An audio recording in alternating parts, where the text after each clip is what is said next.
We are the Meltdown, and we're here with yet another retro trailer reaction. This series looking to reintroduce and put the spotlight on some notable movies from previous years. All of the choices featured within this series have been hand-selected by our Meltdown crew. Some of these selections include some of us completing first-time watches, and some include those timeless classics that we may have all seen numerous times. Join us throughout all of Season 1 as we look at these retro trailers and the discussions that follow. Today's entry is 1988's They Live, starring Roddy Piper and Keith David, and it is directed by our first retro trailer reaction repeat filmmaker, John Carpenter, known for films like Halloween, The Fog, Escape from New York, Starman, and The Thing, which is a previous retro trailer reaction. Carpenter has previously referred to the film as a documentary and not as a work of science fiction, as it's meant to be a reflection of our society,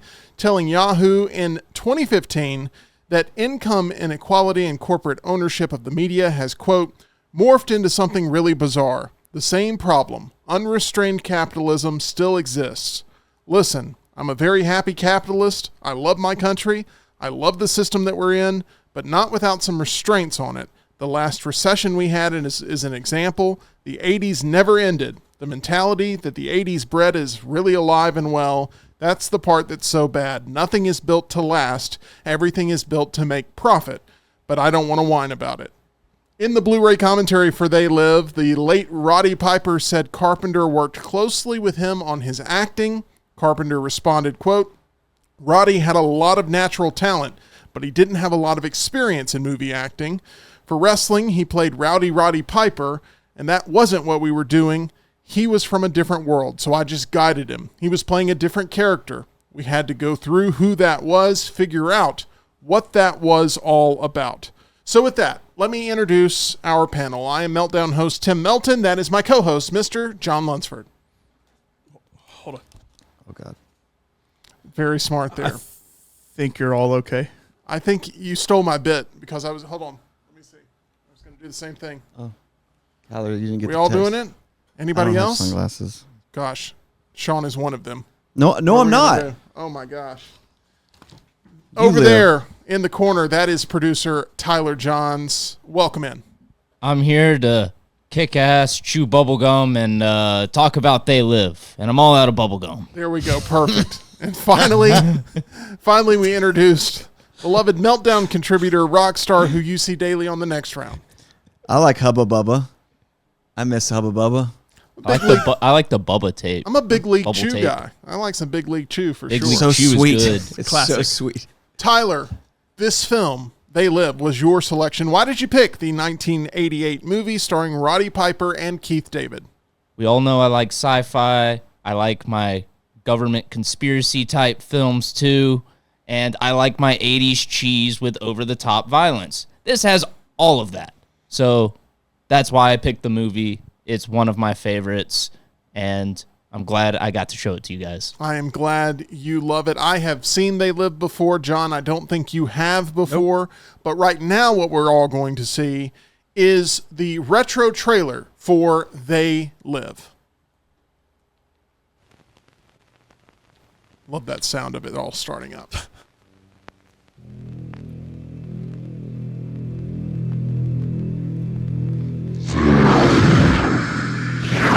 Masters! What do these things want, and why are they here? You still don't get it, do you, boy? They have recruited the rich and the powerful. They're running the whole show. Wake up! They're all about you, all around you. Blinded us to the truth. Take a look. They are safe as long as they are not discovered. I don't know what they are or where they came from, but we gotta stop them. Stay away from me. Put these on. They have us. Look at them. They're everywhere.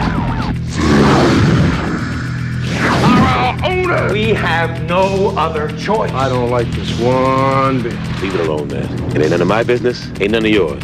We have been lulled into a trance. Listen to what I'm saying to you. We're in trouble. The whole world's in trouble. Control us. You're sending some kind of signals out of TV sets. I've got one that can see. Mama don't like tattletale. Now we start spilling some blood. Let's go. Push a button. I have come here to chew bubblegum and kick. all out of bubblegum.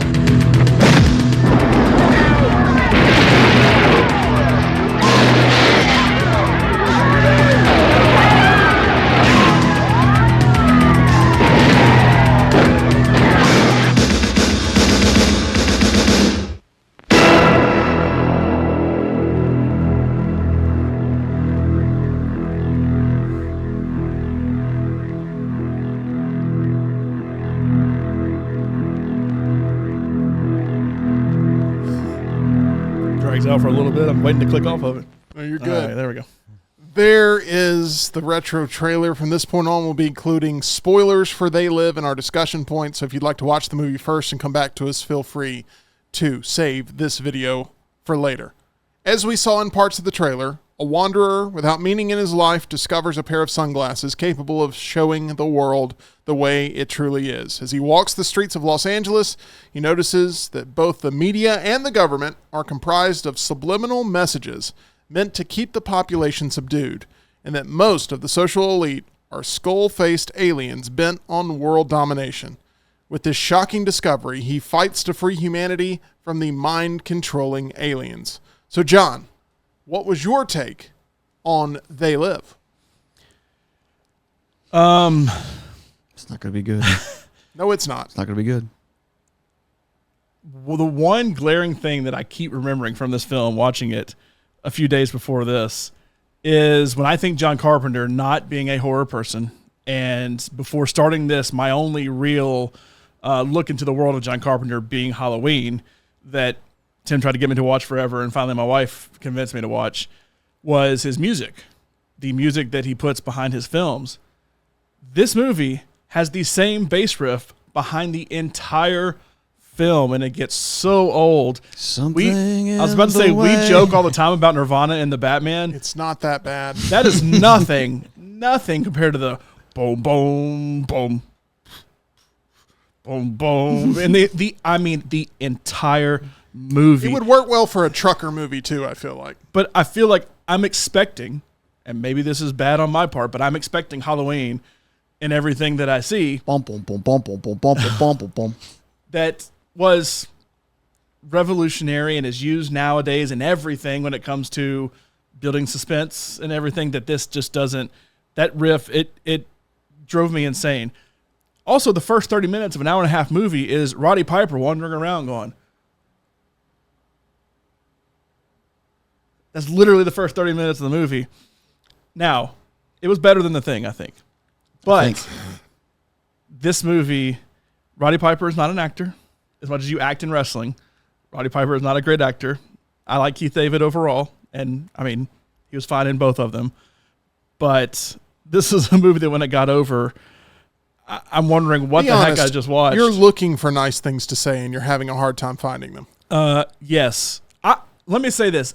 I like the idea of this, and I know it was taken from like a short story, but the idea behind this I like.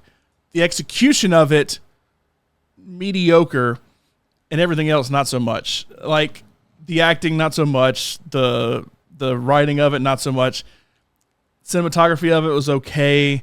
I hated the way the aliens looked, and now I know I'm going back and watching a movie from the 80s that you can't, you can only go so far with what you do with them, and trying to keep it very practical as well.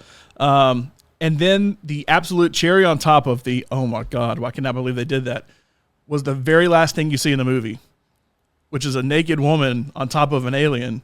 And it's the cheapest, we're trying to throw boobs into a movie I've ever seen in my life. It's the 80s. What do you expect? And there have been none of that so far. There was no love story except kind of sort of with Roddy Piper and the girl, but even that never. Did you like anywhere. it or not? That's like, I can respect everything up till when they actually shot the movie, but I can respect the building the story, writing it out, coming up with the ideas, even going for Roddy Piper as a main character. Like, let's do something different. Because before that, I don't know that he had really done much. I mean, movie-wise. That I can respect all of that, and then the execution just fell flat on its face. It's better than The Thing, though. Rockstar, what are some of the elements that you liked and disliked about They Live? 10-year-old me, this was my wheelhouse. I loved these kind of movies, and now watching it at 20 plus, like John said, I love the concept. I think it's a cool concept.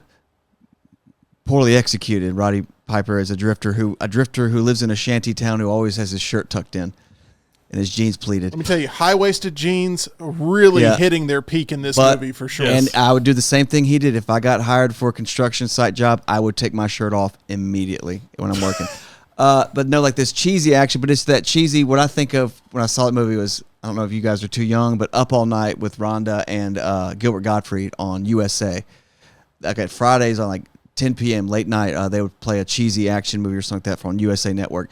But again, I love the concept. Things I loved the random when was it Gilbert, the guy that shows them the news, and he pulls his, instead of grabbing his shirt, like, come here, he pulls his goatee and tells him to come here. And like, it was like so random because it's not a big goatee to get his beard, and you kind of get under that and pull him closer. Like, you don't understand. I thought that was kind of funny. The over-the-top fight scene that South Park made fun of. It's just a cheesy movie. I think it's a good, bad movie. Yes. Okay. Here's my opinion. Big picture, it's aged really, really well. Yeah. Big picture. Yes. The finite details of the actual movie making has not aged so well. Like I would agree with that. The shootout scene where they're invading the news station or whatever, and the over-the-top acting when somebody gets shot with 2 bullets and the guy does this and he's on the ground convulsing. What and kills it's just me like 2 bullets. They zoom in on the barrel of the gun firing, and every single time you can tell it's the exact same clip of the gun firing. And so they round one hallway, shoot a few guards, and it's just the same. And then it's like, hey, let's use that same clip. Let's use that same clip. Boom, every single boom, time. boom. With that behind it. If you saw my list of things I wasn't wild about, the number one thing on the list is the music. It is That's what he does. Annoying. And he's behind. Yes. I mean, it's him I and another think person. he got too comfortable with everything I do music-wise is a smash hit, Yeah. so I'm just going to... I can't miss. I can't miss, and he missed with this. In Yeah. my opinion, I think a lot of people do love it as sort of the charm of it, and they could listen to that on their gym playlist every single day and be super happy. I'm not one of those people. I think that Carpenter's music is better than what we see in this movie, so I'm with you on that, John. Bad thing is, it fits Roddy Piper as you see him in the movie, but all I can think is like, where are the bagpipes? Like, I'm expecting his character, not the actor that he is. But he does fit the role of like there'd be a bass riff behind this tough built construction worker walking down the street, but it just doesn't work overall. I love Roddy Piper and Keith David together. I really do. And that is the heart and soul of this movie. Without that, I don't think the movie works on any level. I like those two guys together. I like that they are frenemies, sort of, with having one of the longest fight scenes of all time, if not the longest fist fight of all time on screen. I don't know if that's still the case here or if some other movie has tried to break it. But I like their chemistry. I really do. And I think both of them are all in on this. Whether it works for you or not, that's up to personal taste. I think this movie does say something bigger that has aged really well about our society, about the way we consume. John, you know I'm obsessed with following like mall culture, consumer trends, that kind of stuff. And this film speaks to a little bit of that. I wish it would have got even into more of the consumer experience, but it does get into what is trying to be marketed to the masses. And I think it holds up really well. And it's out of context. It's great to use as to make a bigger point about the way things have trended. And it got a lot of things right about the way we live here in this country. And I have to give it a mass amount of credit for being able to hold up all these years later at the debate stage. The action in the movie, the way it's shot, it's not the best for sure. There's better action movies. If you're in the mood for a really good 80s action movie, this is towards the bottom end of the list for me. In terms of the way the action is actually presented on screen, I think Rockstar, can you do your impression one more time of 2 bullets being shot into somebody? That's what I was looking for. They were electrocuted. Yeah. And then some of the line delivery is not great. Some of the line delivery could have been. I think that's the charm of it. Well, see, I've seen 2 things that Carpenter wrote the chew bubblegum and kick ass, and then I heard it was improvised by Roddy Piper. So supposedly it was a line that Piper would use in his wrestling days, and they were going through a whole list of them of like things that he could utilize, and that's the one they sort of landed on. It's like The Rock, I guess, is probably the best example of this now, wrestlers in movies. But like when Maui and Moana still does the people's eyebrow, it's like, come on, like you don't have to do that. Hey, in the second one, he's doing the people's elbow from what like it's like, come on, you don't have to do that. Same with like anytime I see a wrestler from here all the way till now, it's like you don't have to throw the wrestling gimmick in there. Tyler, with it being your choice, you get the final word on the impact of this film and a chance to fight against anything you've heard that you disagree with. I think this movie, like you said, still holds up today with its message. I mean, how many people do we know now that are just completely lost in consumer culture and retail therapy and are drifters just wandering through life without any kind of purpose? So I think that helps. All of America, Tyler. Yes, exactly. And that's why this movie is I'm important. proud to be an American. Keep going, man. Anyway, sorry. I love the alien designs in this movie. I know you weren't a fan of it, John, but I like it as far as making like a parasitic alien race. I think that's really great. Roddy Piper, Keith David, they work well together. And this movie also launched the career of the street artist Shepard Fairey. All of the Obey iconography comes from this movie, and he made an entire career out of it. Well, it worked out for them. They Live was shot in 8 weeks during March and April of 1988 on location in downtown LA with a budget of around $3 million. Johnny, got to respect that this was a low-budget movie that still people are talking about this many years later. Well, I mean, that's what John Carpenter also does. I mean, they had teleportation for $3 million. I know. I mean, same thing with Halloween. I mean, it was less than $1 million. I mean, it was only like a couple 100,000, wasn't it? I mean, that's from that on, it seems like that's kind of his thing, and that's kind of the horror movie, thing. But do you think Jason Blum is going to be talked about and all like Imaginary? Do you think Imaginary is going to be talked about 20 years from now? No, but I would say Blumhouse has a lot of things that are talked about. Jason Blum will definitely be talked about 20 years Jason from now. Blum I think he as a person definitely will. Y'all may hate this take, but Jason Blum will have more things talked about far in the future from where we are with John Carpenter. I'm not saying that's not a shot at John Carpenter, just his movies. Let's not go down this can of worms right now. Because the screenplay was the product of so many sources, a short story, a comic book, and input from the cast and crew, Carpenter decided to use the pseudonym Frank Armitage, an allusion to one of the filmmaker's favorite writers, H.P. Lovecraft. The idea for They Live came from a short story called 8 O'Clock in the Morning by Ray Nelson, originally published in the Magazine of Fantasy and Science Fiction in November of 1963, with the Alien Encounters comics anthology published in April 1986. For the lead role, Carpenter cast Roddy Piper, a professional wrestler. After meeting him at WrestleMania 3 earlier in 1987, Carpenter admitted it was an easy choice, saying, quote, "Unlike most Hollywood actors, Roddy has life written all over him." Carpenter was impressed with Keith David's performance in The Thing and needed someone who wouldn't be a traditional sidekick but could hold his own. So Carpenter wrote the role of Frank, especially for David. The 5.5-minute alley fight between the two main characters over a pair of these special sunglasses took 3 weeks to rehearse.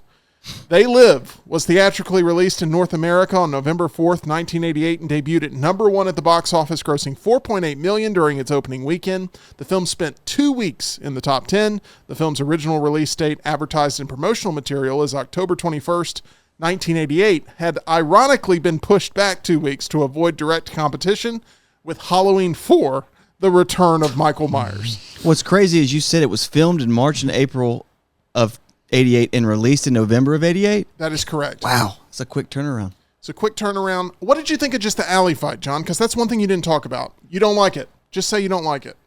So I did a list of the 5 best movie fights, and everybody was saying, well, you got to put They Live. This has to be number 1 as I'm building up to number 1, and it would be nowhere near my top 5. I mean, I get that it was a long, drawn-out fight, but there's a certain point about 3 minutes in that it's like, we got it. It's like Peter and the damn chicken on Family Guy. Because guess what? I don't disagree with that. That's not one of my favorite bits from Family Guy. But, like, we got it. And guess what? I know you're probably going to put the glasses on at the end of this fight that he's trying to get you to put on. And, like, it just it didn't move enough. Like, when I'm watching this, I'm expecting to watch, like, a wrestling match almost. And one of the things I hate when watching wrestling is when they hit the ground and lay there for a while. Like, I get you got to catch your breath, but like you're trying to entertain us and you're not entertaining us right now. there's a lot of like we're just kind of standing there because I get you just punch the heck out of each other and you got to take a second, but I think it's a little bit overrated for as much as everybody remembers it. Now, everybody that watched it back in 1988, I can imagine walking out of that being like, oh my goodness, that was incredible. It's hard now to go back. It's also kind of let you down because you're saying it took 3 weeks to rehearse that. Took 3 weeks to rehearse. I mean, like if I said this fight scene took 3 weeks to rehearse and you see that, you're like, what? Well, I assume Roddy Piper is the kind of person that does not need to take 3 weeks. So that's mostly Keith David that needed that. But even still, it's like that took 3 weeks. They both have to know where to 3 weeks to maneuver. watch it. I mean, they both have to know how to maneuver during that fight and to be able to capture it there on the screen. I'm assuming Hogan was too expensive. Coming out of WrestleMania 3, wasn't that Hogan and Andre the Giant? Like a Jimmy Hart? He had to go down the card a little bit to find somebody to come and do it. I think Roddy Piper works better in this than Hogan did. Hogan would have as an actor. And I like a lot of what Hogan did as fun, cheesy stuff to watch. Suburban Commando. Suburban Commando, Mr. Nanny, all that stuff. But I think Roddy Piper works better for this role for sure. That's what you need to know about They Live. Is this a movie you appreciate all these years later? Let us know in the comment section below, and make sure you take a look at our title sponsor, where you can win a 5.5-minute fight at MyBookie. Go to mybookie.ag. Hey, they have UFC and they have WWE as well that you can bet on there at mybookie.ag. Use promo code NEXTROUND, bet in the sportsbook, play in the casino, play the slots in the live casino with real blackjack dealers is my favorite go-to there. Promo code NEXTROUND, get a first deposit bonus on us. We will have more retro trailer reactions to share with you right here on The Meltdown. Live show daily, 2 o'clock Central, 3 o'clock Eastern.